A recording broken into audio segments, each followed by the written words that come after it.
Let's hop into the news. So the first news story here comes by way of Polygon. Sources: Marvel vs. Capcom 4 coming in 2017. This is by Michael McWhirter over at Polygon, and he writes, Marvel and Capcom characters will duke it out in a new crossover fighting game coming to consoles next year. Multiple sources tell Polygon that Marvel vs. Capcom 4 is currently in development and slated for a release sometime in 2017. Although Capcom hasn't officially announced the game, we've been told the company will unveil Marvel vs. Capcom 4 this week alongside Sony's PlayStation Experience event, where the Capcom Cup 2016 Street Fighter V tournament, because that's a mouthful, will be held. Fans of the series should expect Marvel vs. Capcom 4's roster of Marvel characters to draw strongly from the MCU, and has full control over the roster during the past decade. That means fighting game fans will more likely see characters plucked from the Avengers and Guardians of the Galaxy, and not from properties like X-Men. Expect to see superheroes like Ant-Man and Groot make appearances with characters of mutant origin. Think Wolverine and Magneto sitting out this entry. A lack of X-Men characters in the next Marvel vs. Capcom would be a major departure for the franchise, which has roots that extend back to Capcom's 1994 fighting game X-Men Children of the Atom. The last game in the crossover franchise, Marvel vs. Capcom 3 Fate of Two Worlds, was released in early 2011 for 360 and PS3. A follow-up, Ultimate Marvel vs. Capcom 3, was released later that year. Those games featured X-Men mainstays Wolverine, Magneto, Phoenix, Storm, X-23, Sentinel, and other playable characters. So this is interesting. It doesn't surprise me personally because we earlier this year we had from Bill Roseman, the head of Marvel Games, state that they have a new commitment to video games. They're not doing the licensing thing that they used to do where they just say, hey, we need you to make a Spider-Man game in 8 months, just turn one out right. This seems like they have a more committed, focused look at video games in the same way that they did movies, and look where that took them. They unveiled, obviously, Spider-Man earlier this year at the PlayStation E3 conference. We've heard rumblings of a Telltale Marvel game, which we've had kind of spoiled for us a couple of weeks ago due to the rumors or the leak from SAG-AFTRA of Guardians of the Galaxy, and we're possibly going to be seeing that as of recording tonight for the Game Awards. Yeah, we have a game coming up later that I want to do with you guys, but are you guys surprised that we're going to possibly get a Marvel vs. Capcom 4 next year, considering the lackluster release that Street Fighter V had? No, I think the superheroes are definitely in right now, and, Injustice is coming back. Fighting games are still in, even though Street Fighter V had its own problems. And so I think this is natural.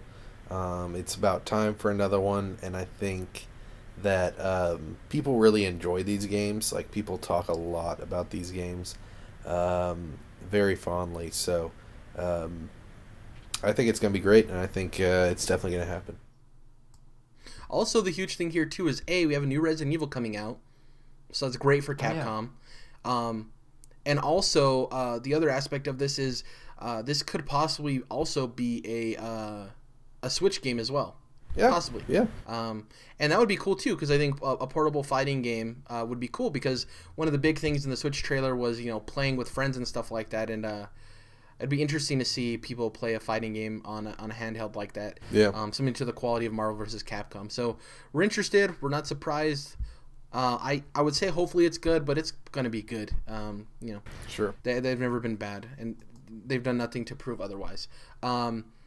The other biggest piece of news this week outside of that was the No Man's Sky Foundation update. This kind of came out of nowhere. We hadn't heard from Hello Games in a while, and they basically dropped this on people. This is the 1.1 update for No Man's Sky. I'm going to briefly go through this because this is on their website and they have a lot of stuff in here, but I'm going to briefly go through what the update introduced. So it basically introduced some new game modes. There's the normal mode, creative mode, and survival mode. Those are all kind of self-explanatory. I don't really need to go into those. They introduced base building, so this was personally one of my big issues with No Man's Sky, is that, and maybe it was gamers' fault for seeing it this way, but I thought of it as like space Minecraft, right?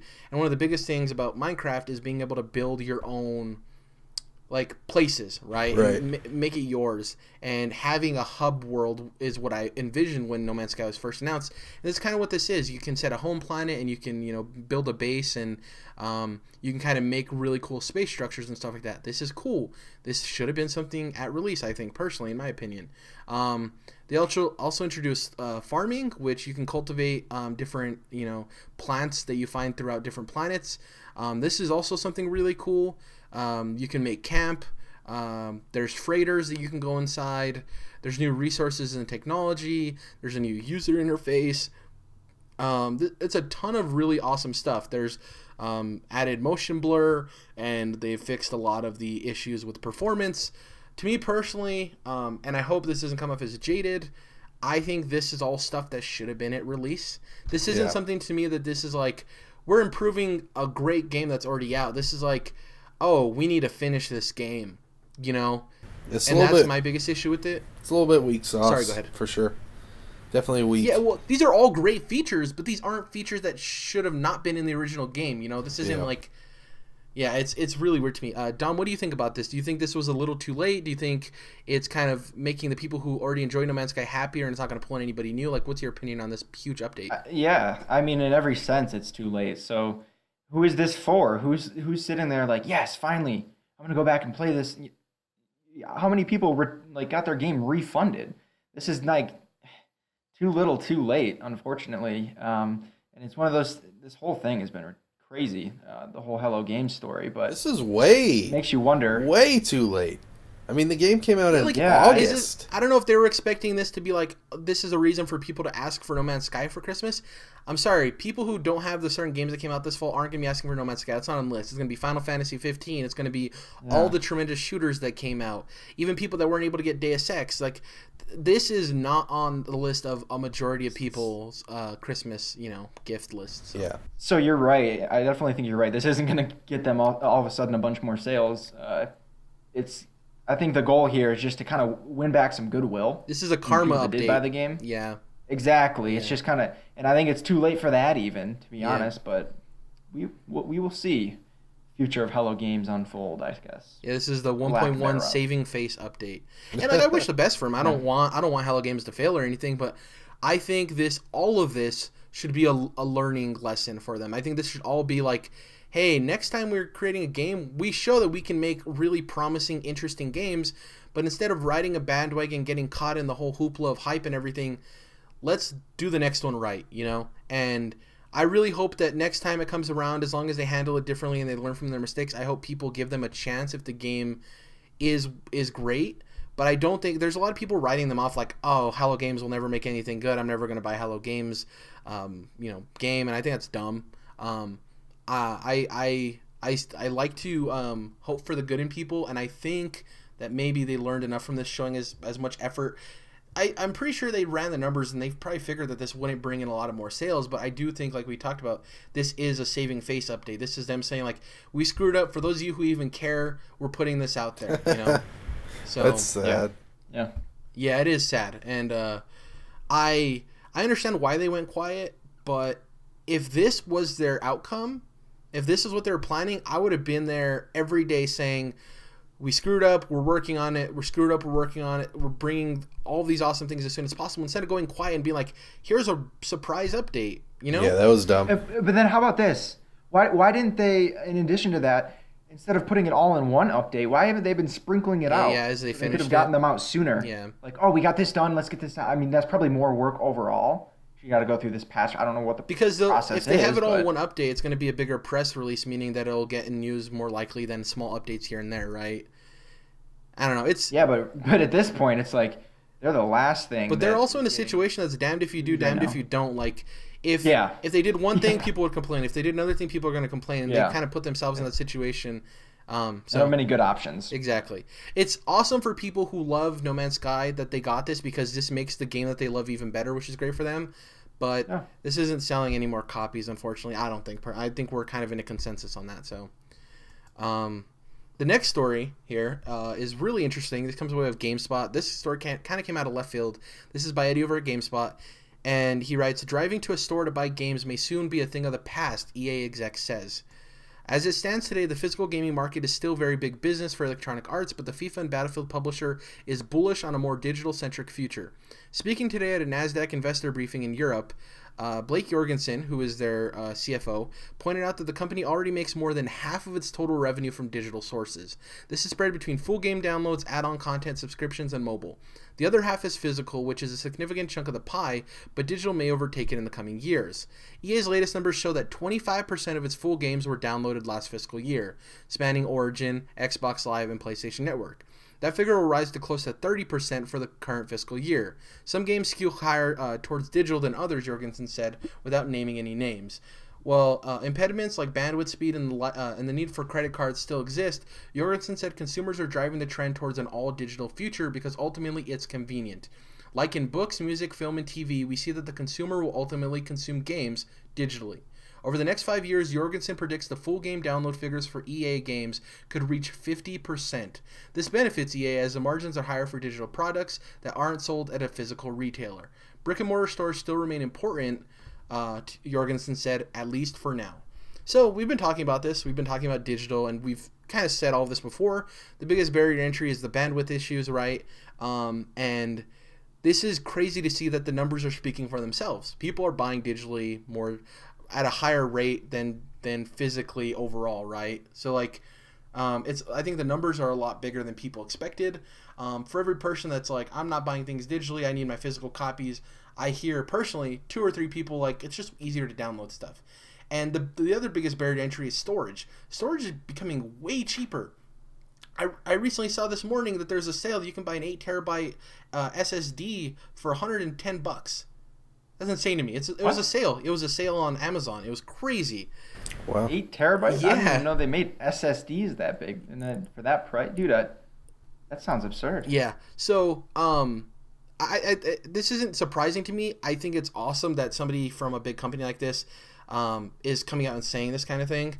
And obviously for them, they want digital sales, right? Because they don't have to deal with the retailer expenses and stuff like that. And it's quicker purchases too. Like, you figure somebody's more likely if there's a sale online and they see it there right in front of them to be able to do 2 button clicks and to buy a game, as opposed to being in the store and having to walk that to the cash register and thinking to themselves, is this worth it? Do I need it? They see other stuff they need. You know, a digital sale is a way quicker sale. And I think they know that, and I think they know that, like they stated, with games, it's going to turn to what music and movies are, where people are buying digitally, you know? So what do you guys think about this? Is he right on the money? I mean, obviously the numbers speak for themselves, right? Yeah, exactly. I think just naturally this is the way things are going, and eventually once, consoles have huge storage and download speeds are faster and everything just becomes easier, I think it's going to just happen pretty much overnight.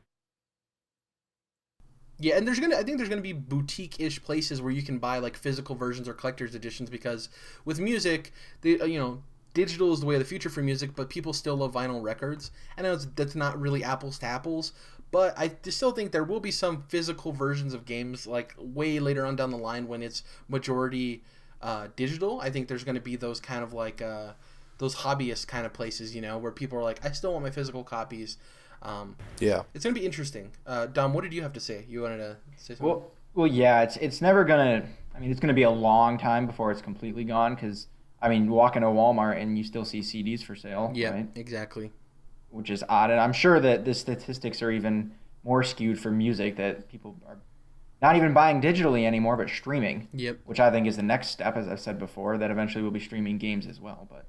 I'm not going to get into that. Also, an MP3 file is way smaller than a video game, so it's a lot easier. That's a good point. Yeah. So the limitations aren't as high as also downloading a game. With the recent introductions of data caps with Xfinity and stuff like that, that's a huge barrier for digital purchases as well. So yeah, that's a bummer. Yeah, so we're going to see what happens, but according to EA's CFO, digital is the future. Shocker. No one saw that coming. Yeah. So this comes about with water is wet. Right, the sky is blue. This comes about with IGN. Evan Campbell writes, no SpiderMan PS4 game at PSX or the Game Awards. We're hard at work on cool stuff to share in 2017. Don't expect to see the new SpiderMan PS4 game at PSX or the Game Awards this week. Developer Insomniac Games announced on Twitter that the PlayStation 4 exclusive will skip both events in December. Hey webheads, we're not showing new SpiderMan PS4 content at PSX or the Game Awards, but we're hard at work on cool stuff to share in 2017. And it goes on to talking about the reveal at E3 and all that stuff. The big thing here, we've talked about this a couple of times. I personally said, even from the the PlayStation E3 conference, that Spider-Man and God of War wouldn't come out next year. I was kind of adamant about that. And Spider-Man wasn't the hardest one to call, considering it doesn't even have a name. But God of War was the one that a couple of weeks ago or a month ago, they stated that wasn't going to be at PSX either. So neither of these games, in my opinion, are coming out next year. What do you guys think? Is this Spider-Man and God of War not being at PSX, is this confirming that we're probably not going to see them next year? Yeah. Definitely for Spider-Man. Not like footage. Definitely for Spider-Man, most likely for God of War. Yeah, God of War has a slightly better chance, but I still doubt it. Yeah. They're going to have Horizon and, at least one other game next year. Maybe Detroit. I think Detroit is probably going to be that game, yeah. It could be Days Gone, too. I doubt it, but it could be. Well, if Spider-Man and God of War really aren't there, what's their big thing for PSX, Like, it's one of those is going to be it, I think. So, we'll see. It's interesting.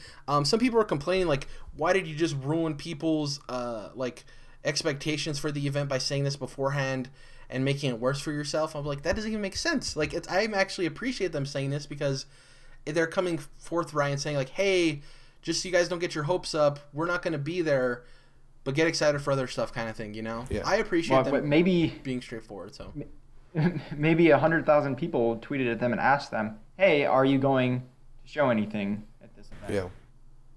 Yeah. I imagine that's the case, and they said, no, we're not. Just temper your expectations, but we're working hard on it. Exactly. See ya. Yeah. And we're going to get plenty of Marvel news with the Game Awards and PSX, considering Marvel vs. Capcom 4 is apparently going to be shown at PSX, and we're rumored going to see Guardians of the Galaxy Telltale at Game Awards. So, there's plenty of Marvel stuff coming out, so just, chill.